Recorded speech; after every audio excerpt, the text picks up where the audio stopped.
Nobody gets you down. Don't let this world turn you around. No, no.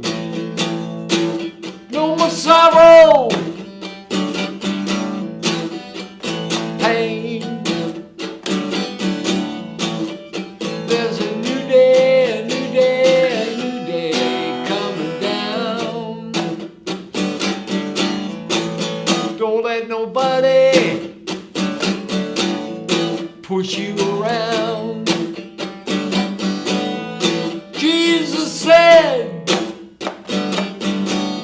it's gonna come down. No more sorrow, no more pain. There's a new day, a new day, a new day coming down. And let the sun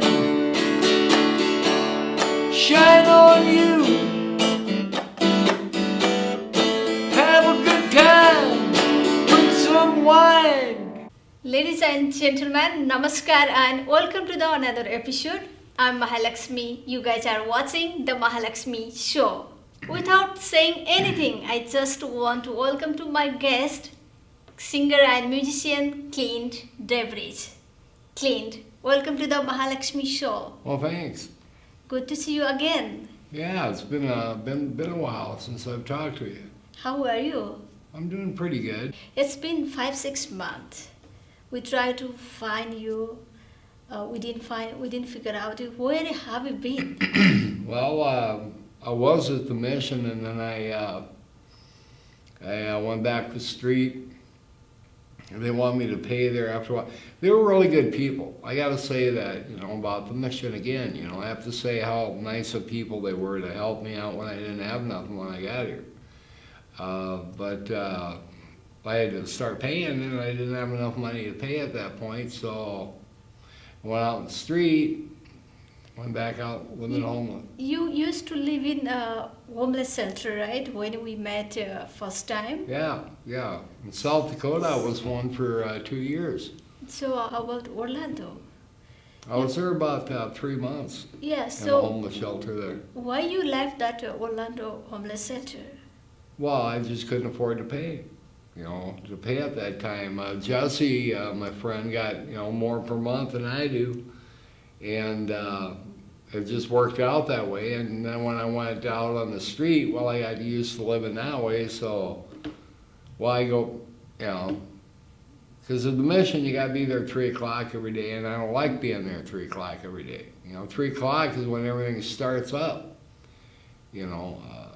If I'm going to, play down at Lake Eola or play on Orange Street up here or whatever, then you got to be out there. If you're not there, you ain't going to make no money. You don't make no money, you ain't going to eat. That's the way I works out. So after when you left the homeless shelter, where you went? Well, I went, I can't tell you where my campsite is because we don't say where our campsites are, but I was in the downtown area. So I wake up in the morning and have coffee and... Did you go to another shelter? No. Or again street? Yeah, just out on the street. So when you left the shelter? Mm-hmm. And now where you are living? I'm living in Pine Hills, but I'm going to be leaving there, in a few days. Few days. So do you have, there is Pine Hill also, there is another shelter? No. No. So where you are living? Well, if I have to, I'm going back out and living on the street. It's just, where I lived at didn't work out, and so that's fine. So I'm going to go back out on the street.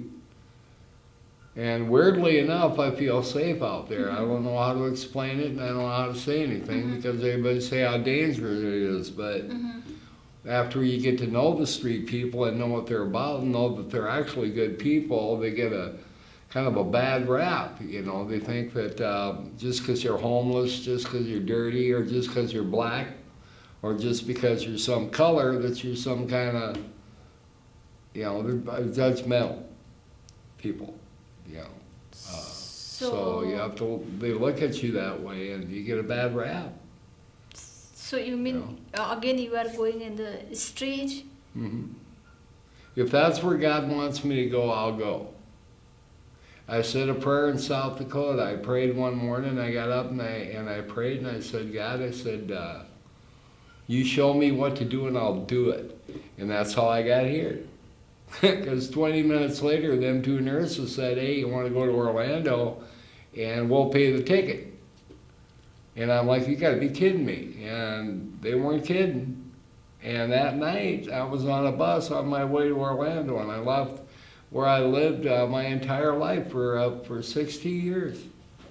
And came down here not knowing one single soul. So when you were living in the homeless shelter, Mission Rescue, Mm-hmm. how much they ask money for every month? Well, they let you stay there for a while before they do that. I mean, they don't ask for money right away. There are places down here that do that, you know. Then why you left that shelter if they didn't ask money? Well, I stayed until they wanted me to pay. And like I said again, the rescue mission in Sioux Falls is very, very good people. Mm-hmm. You know, I can't say how much they help me out, you know. They need donations too, you know. Mm-hmm. I mean, the rescue mission, I know by experience, by being in missions for quite a few years and having the experience in them, that they run off a donation. Mm-hmm. A lot of people get the idea of, oh, you know, them guys making all that money, they get $80 a night for a guy. No, they don't. Everything those missions do, the light bill, everything is all donations. Okay, my question is that why you left Mission Rescue Shelter and you went to the street? Because I didn't have any money.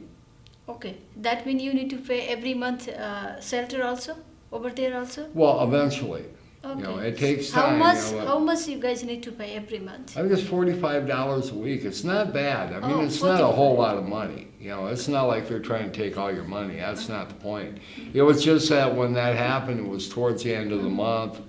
And at the end of the month, if you know my kind of people, at the end of the month, we ain't got no money. Nobody got money So- at the end of the month. When you pay like a $45 every week, they will provide one room, food. Yeah, they provide a room for you. They give you a meal every night. You get a shower every day. Uh-huh. But the problem is, Mahalaxmi, is that you got to check in at 3 o'clock to get a bed for the day. Okay, well, listen, I'm a rock and roll musician. What do you think I'm doing at 3 o'clock? It ain't standing in line to check into a mission somewhere. 3 o'clock is when rock and roll starts happening. I'm downtown. I just said to Rob when we were walking down in here, I says, this is a all different story at nighttime down here. You know, downtown, I mean, a whole different, you know, feel that you get if you come down here in the day. And sometimes nighttime was when I would work.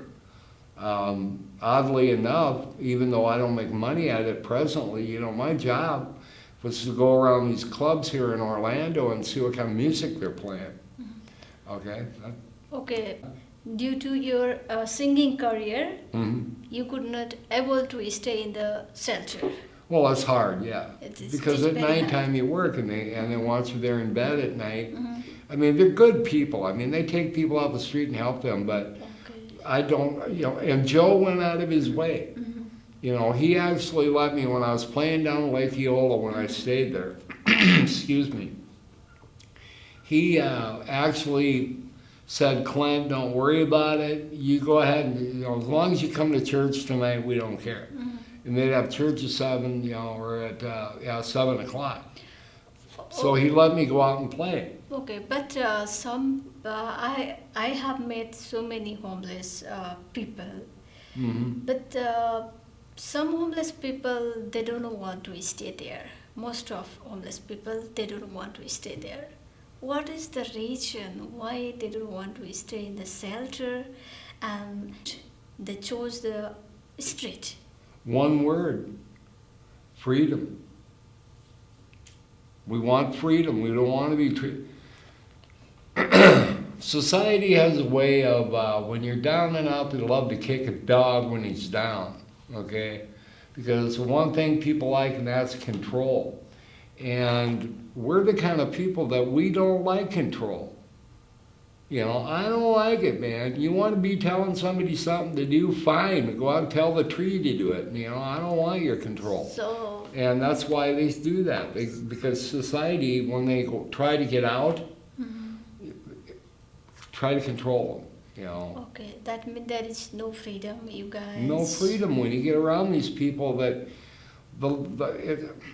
just like the other day in Mahalaxmi, I seen a deal on television about these guys that want to develop healthy food for the areas that we live in, like a McDonald's, whatever, but it's healthy food, not junk food.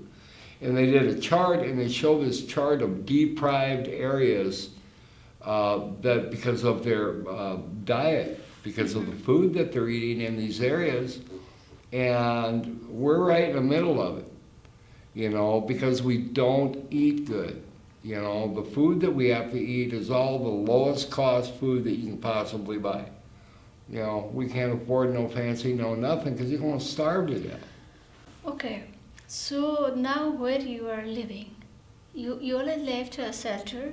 Now where you are living? In Pine Hills. Pine Hill. This Right. is another shelter or this is a house? Well, this is a house. They rent rooms out in there. So how much you are paying every month? 600. 600. How then you need to pay every month $600. Mm-hmm. So where you get money? Disability. Disability. Yeah. Well, when I got my leg cut off, and that and diabetes, but then actually it was my neuropathy that got me disability. You know, 'cause, all the nerves in my hands and feet are dying, or So foot. How much you get money for like those everything? Wow, geez, I'll tell the whole damn world how much I get, but I get $850 a month. So it will be enough for like a rent, enough for your food, everything. Yeah, ain't enough. How you are managing? I'm not. I'm starving. You know, I mean, that's just when you're poor, you know. And I talked to quite a few people about, you know, that issue. And it's one of the things that as homeless people, and I can't speak for anyone but myself, but what I can say is that through drive and determination, you can get out of it. You know, you can find a way out. For myself, one thing that I will not ever give up, or that I will not back down on or run away from, is my integrity. And I will not back down from that. I will keep my integrity, and I will keep, you know, who I am as a human. Every day, coming down.